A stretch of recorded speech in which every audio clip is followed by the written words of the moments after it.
How to compress rear calipers. Outback Subaru Legacy all-wheel drive. It's got these fancy little modules on them. You can do it with a scanner, or you can take your bolts off the back and spin it. This is going to be your most common method. The trick is, it's got to turn clockwise in while it has inward pressure. That's why we got this fancy little tool. You turn this lefty-loosey to tighten it up against here. And so, as you're turning this, the threads is pressing inward and spinning at the same time clockwise on this driver's side. Here's the toolkit with all the adapters.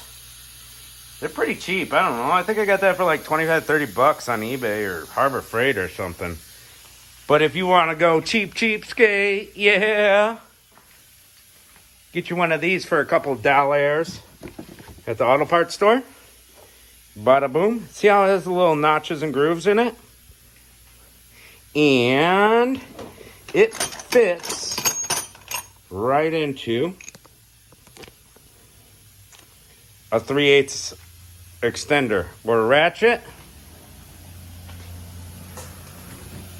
What's that guy driving so slow for? Alright, so what we're going to do, pretend this is not there at all. Find your two little grooves that fit into the two little grooves of the caliper piston. Put your ratchet on the end of it.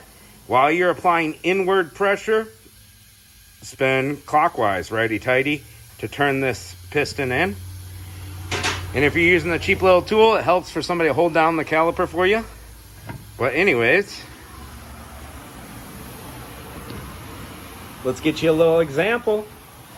If this tripod would stay up, that'd be like super cool. Alright, it's like 100 degrees, I'm sweating.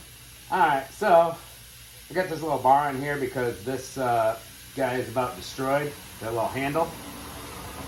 So as I'm tightening, sometimes it loosens up a little bit. You just give it a little spinaroo, or with a 7/8 wrench, as far as this toolkit goes. Spin it in. And there we go, we bottomed out. You'll know when you bottom out, boys. To release the tool, spin it. That little piece, the 7/8 piece, and boom. We're bottomed in. I've done Volvos where you got to put it in maintenance mode before you do this, but on the Subaru, you don't have to put it in maintenance mode. I could have did that with my scanner. Most people don't have a couple $1,000 scanner laying around. That's how we turn that caliper in, guys. Thanks for watching.